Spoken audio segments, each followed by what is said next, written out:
It's Patio Side Chats with Fernando Martinez from Chaparral Pavers with tips and advice on landscaping and gardening. Here's Fernando Martinez.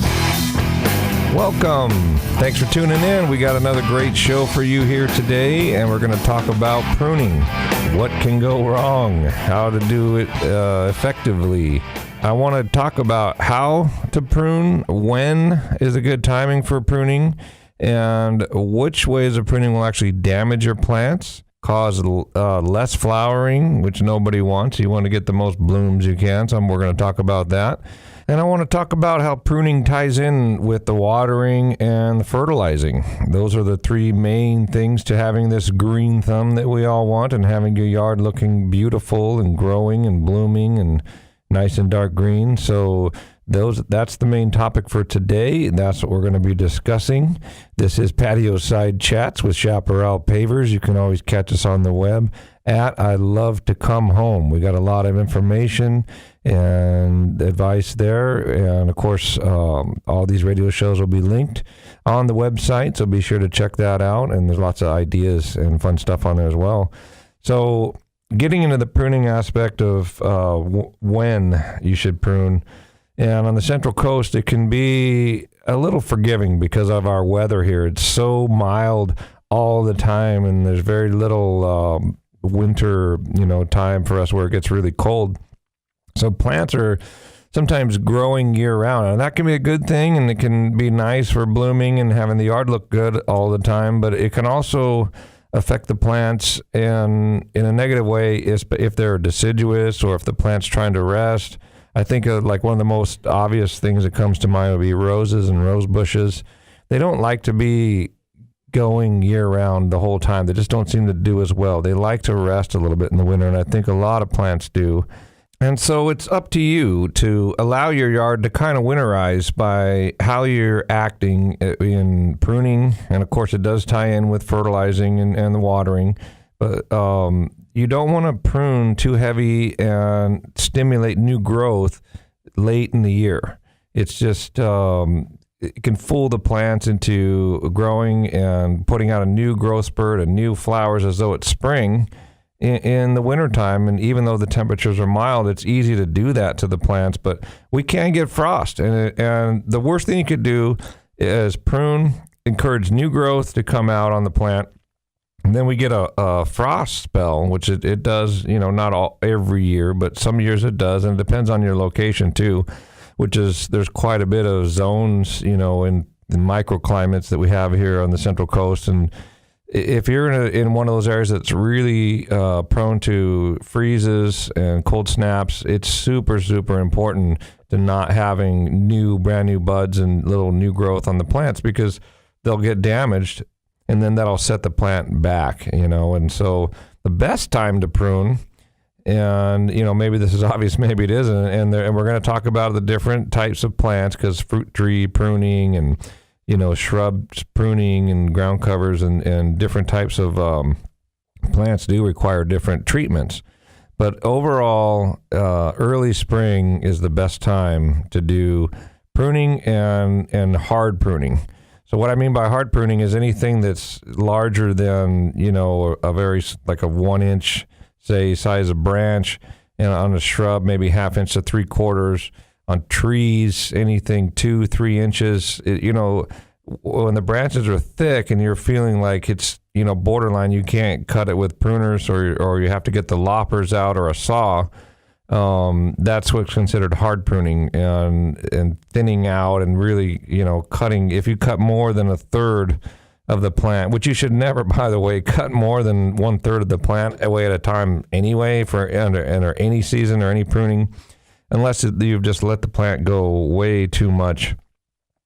So that's what's called hard pruning or heavy pruning. So if you're just light pruning, small little branches, very easily cut with your hand pruners, and you're not taking more than 10% of the plant away, that's just normal kind of everyday pruning, and that can be done throughout the year, of course. But even so, you do want to kind of consider what time of year it is. So early spring being the best time to prune and get the heavy pruning out of the way. Even fruit trees. you can make a case for really cutting fruit trees back in the fall, and that's assuming we have a winter. And sometimes if it's not cold enough, they will sprout and grow out too early. So I really prefer to wait till if something's going to go dormant, like a deciduous fruit tree, apples, peaches, pears, cherry trees, those types of things. Now, citrus are not deciduous, and citrus can be pruned, almost year round. But again, the same thing. They are susceptible to frost. And we have lost citrus trees here. I've seen full-grown citrus trees die from frost in this area. It's pretty rare, but there's a lot of citrus trees out there. We plant a lot of citrus trees. We love them. Oh my gosh, oranges, lemons. I just planted a lime in my house, for mixed drinks on the weekends and things. Lemons you can use in cooking almost every week, at least, if not every day. So lemon trees, and they're very prolific and do really well here.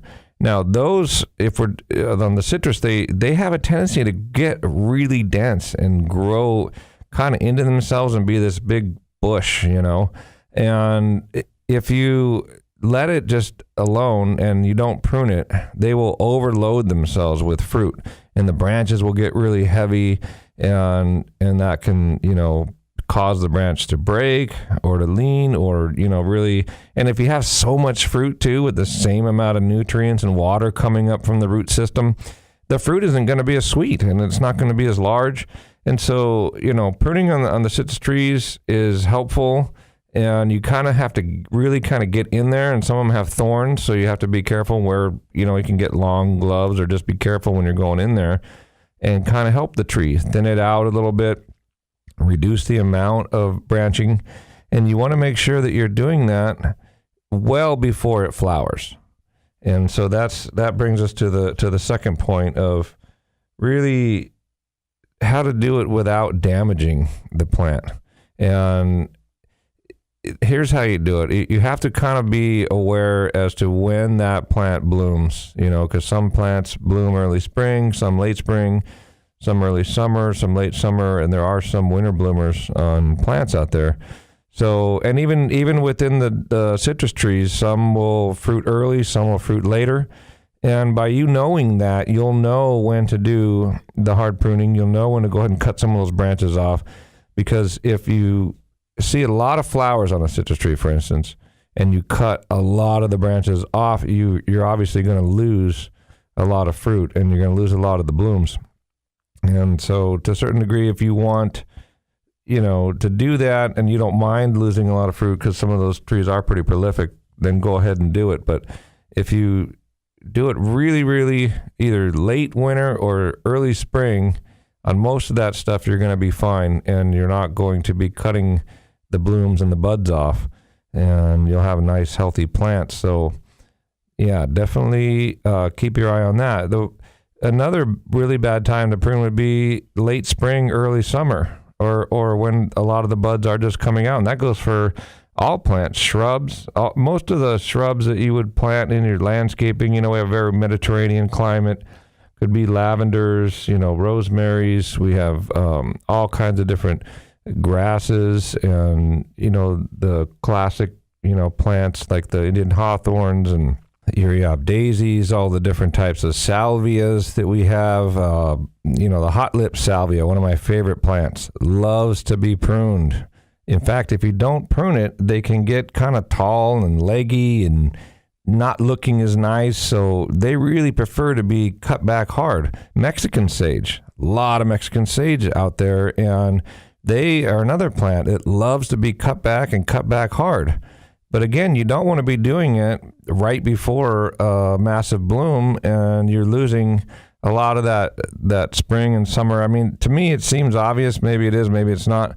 But that even those like late winter, early spring, you can cut a Mexican sage almost down completely to the ground, and they will come back like gangbusters. The weather starts to warm up.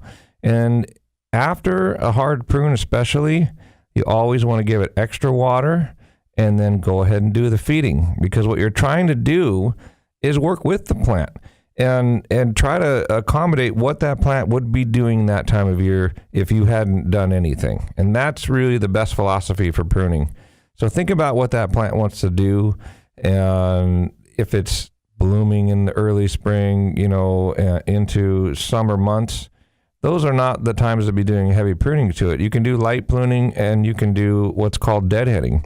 So what I mean by deadheading is when the flowers come out after mid-spring, like my rose bushes. Oh my gosh, I love spring with the rose bushes. And I wait all winter, wait through December, and I wait through January.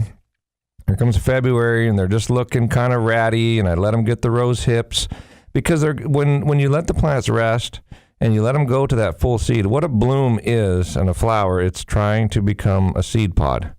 And if they keep getting cut off and forced to bloom through most of the year, they can get tired, and just like us, and they need to rest, and they need to kind of finish that cycle from bud to bloom to seed, and then finally let go to seed and let those seed pods mature on that plant. And that's what I do with my roses. And then late February, early March, I cut them back hard, and that stimulates the growth. And I know spring's coming.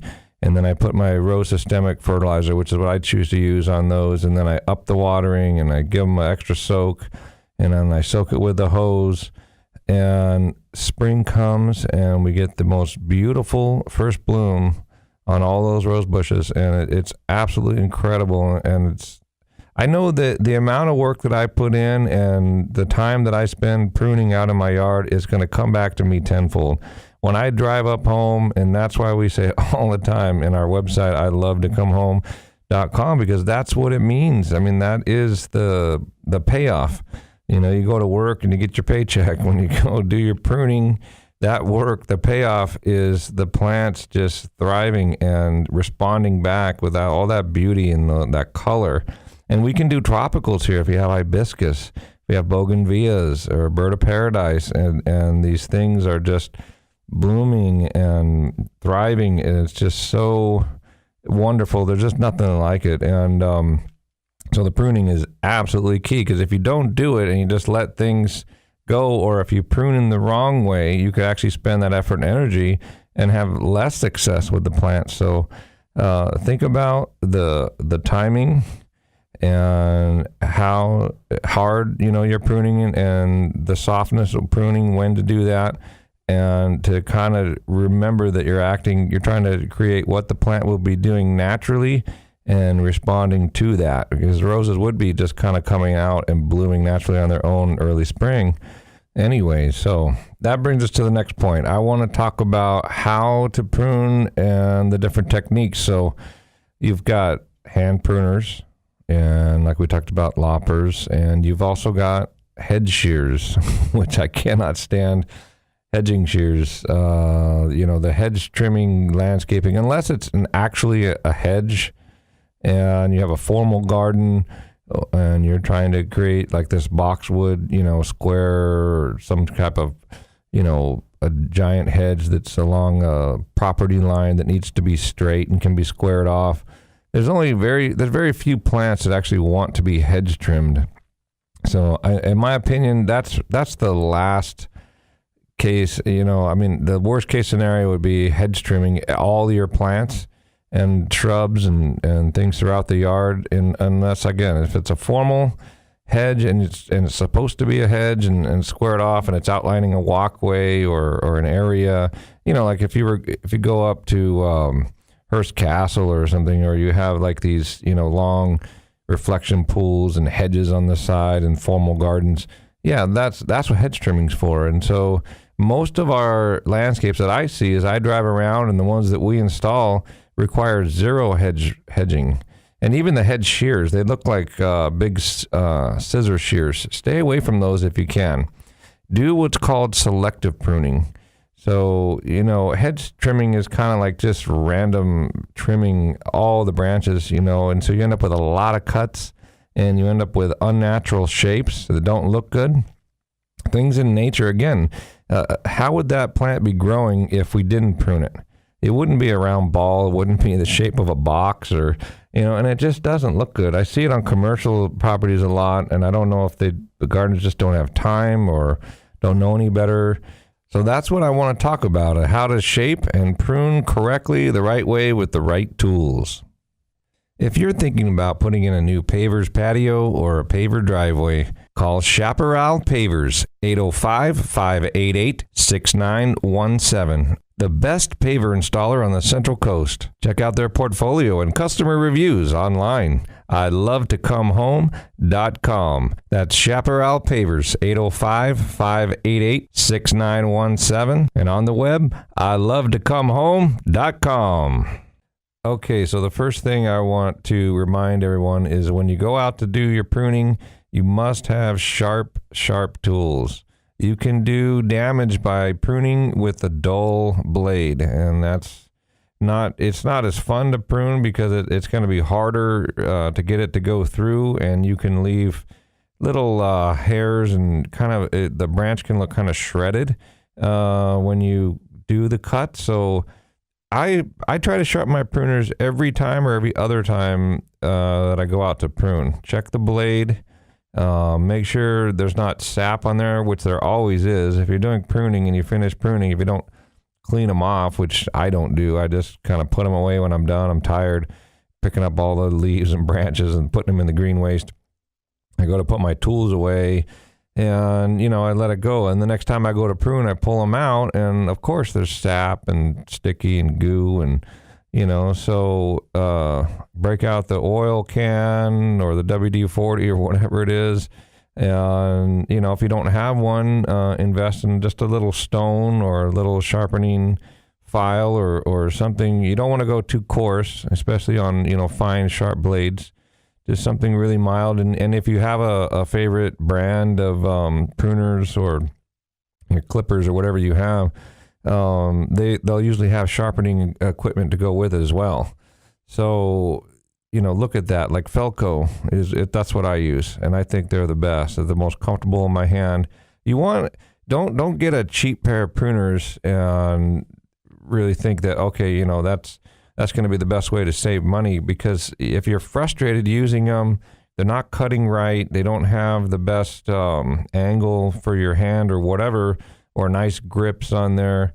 It's not going to be a good value because you're going to be frustrated. You're probably going to want to prune less, and you may have worse experience with your landscaping. So good tools, Corona is a good brand, and I'm sure there's plenty of good things. You don't have to go crazy. You don't need I actually used to work at a Smith & Hawken, and they had some really, really nice tools, but they were kind of over the top.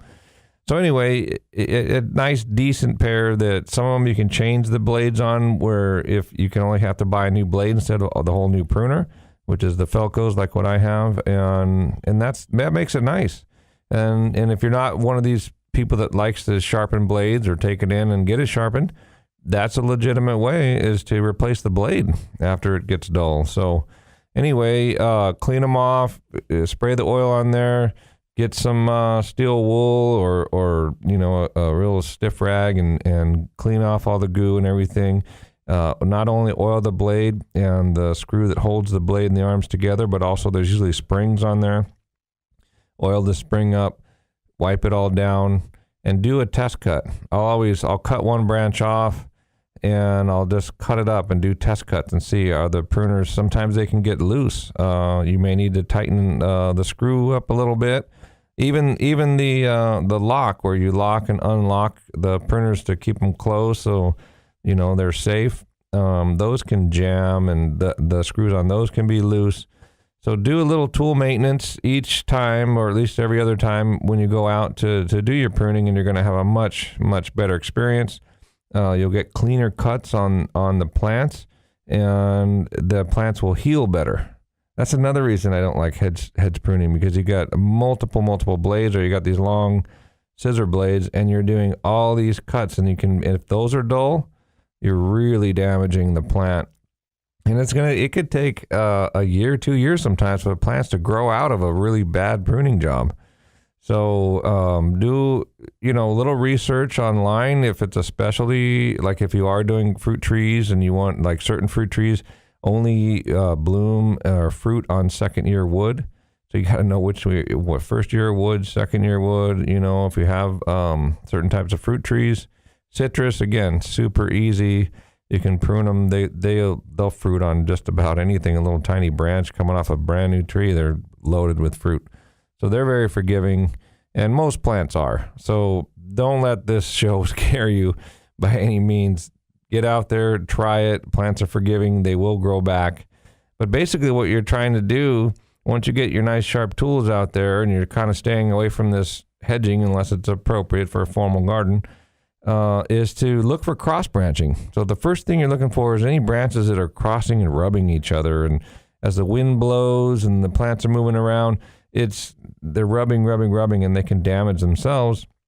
And so the first thing I like to do is get in there and look for any cross branching or any damaged branches and take those out first. And do your big cuts first. So another golden rule that I go by is if you're going to do a heavy cut and take a lot out of a plant, do all those cuts first and don't do the little cuts of the shaping of the plant until after all the big cuts are done. Because you'll have a different opinion on what little branches to cut after the big ones are removed. And if you shape it first and cut all the little branches off, and then you see, oh my gosh, this big branch needs to be removed, it's rubbing or it's growing in the complete wrong direction, you take it out and now you have a hole. Well, those little cuts and the little branches are what fill in the holes.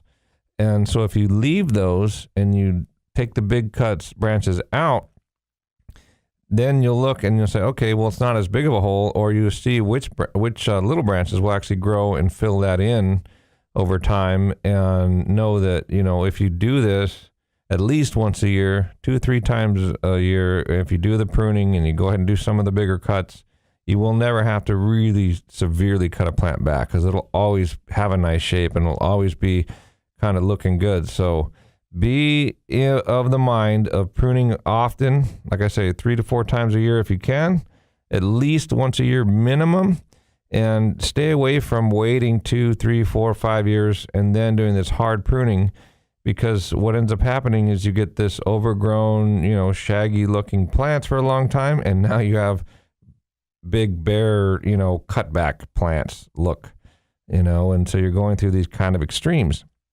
Where if you prune at least once a year, you'll be able to have not so shaggy looking plants, and you never have that massively cut back plant or tree or whatever it is. So that is some good advice right there. Now I want to talk about how to keep those plants blooming and blooming all spring and all summer long. And then of course you're going to let them rest in the winter like we talked about.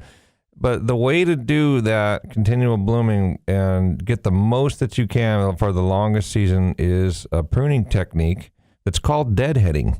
And it's kind of what it sounds like. All the flower pods, when they die and before they go to seed, so what you're doing is you're preventing that plant from going to seed. It's going to want to bloom to produce more flowers so that it can go to seed, because that's the plant's goal. And so by deadheading, you're taking off all the dead flowers and removing them from the plant before they go to seed. And that's key. So if you wait until they've already gone to seed and seed pods, say, midsummer, it's kind of too late. So you want to catch them when they're just starting to look wilted and brown and not as blooming and showy. And if you're not pruning a lot all the time, even some of the ones that are just finishing, go ahead and take them off. And that's what I do, because when you go, especially if you're like in the industry, and years ago I used to do a gardening route, and I would go through and I'd say, okay, well, is this flower going to be alive, blooming the next time I come in a week or 2 weeks or whatever it is? And I'm saying, like, pruning, you don't prune every week anyway, so you're pruning maybe every quarter. So within the next, few weeks, if I thought that flower was going to not be there anymore or be finished, I'd go ahead and just cut it off while I'm out there pruning and just leaving the new buds.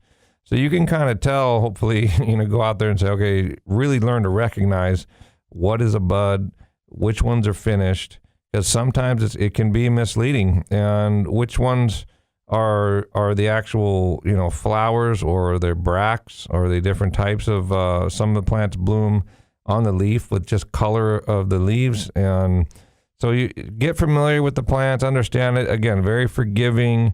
I don't want you to, be afraid of cutting them, whatever. And that's how you learn. So you go out there and you cut some off, and then it doesn't bloom, or you realize, oh my gosh, these were the buds. Well, you don't do that next time.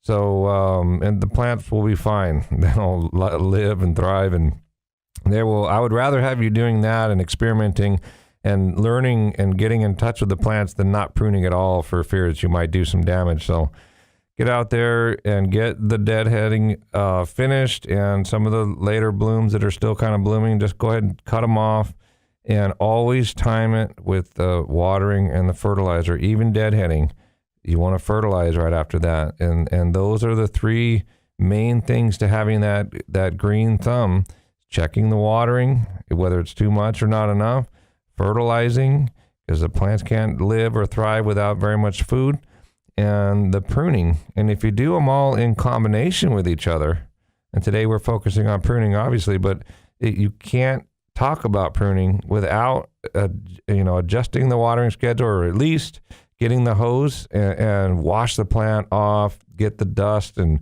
really, because the sun's hitting the leaves, and that's creating the photosynthesis, and then get that plant the nutrients back to the roots and have that be a healthy growing plant. Well, if there's a lot of dust and dirt and on the leaves, and the sun just can't get to it, I love washing the plants off. It just makes them look better. It feels better, and kind of clean it off. If there's another thing, by when the plants are really dense and you're in there and you're thinning them out, like we're talking about doing, airflow will go through there better, and it'll keep the bugs down, because bugs, pests, and insects, they love to get in there where there's a lot of dense leaves, or some of the old leaves are falling down into some of the branches. They kind of catch it, and then you have piles of leaves inside the plants.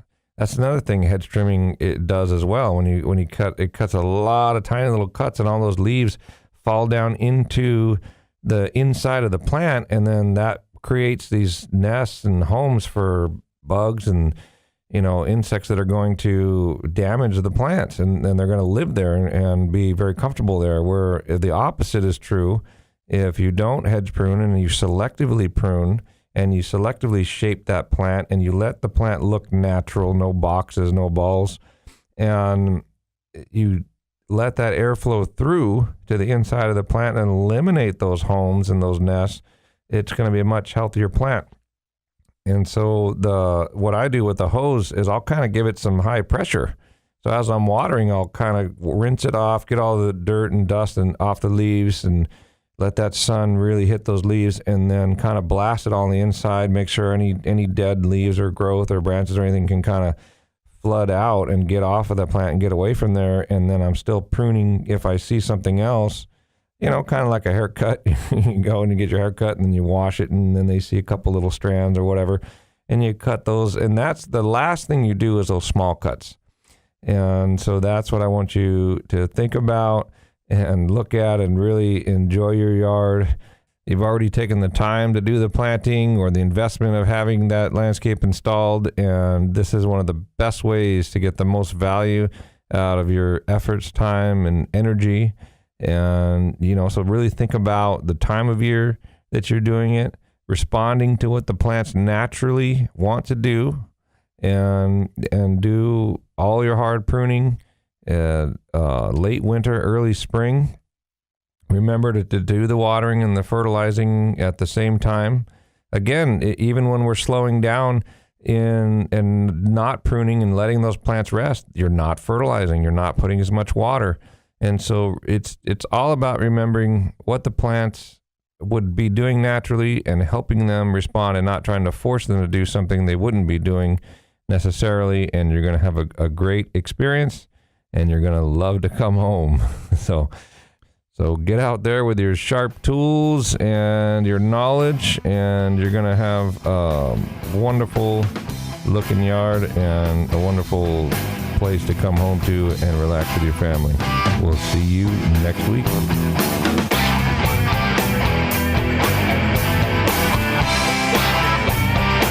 This has been Patio Side Chats with Fernando Martinez. from Chaparral Pavers.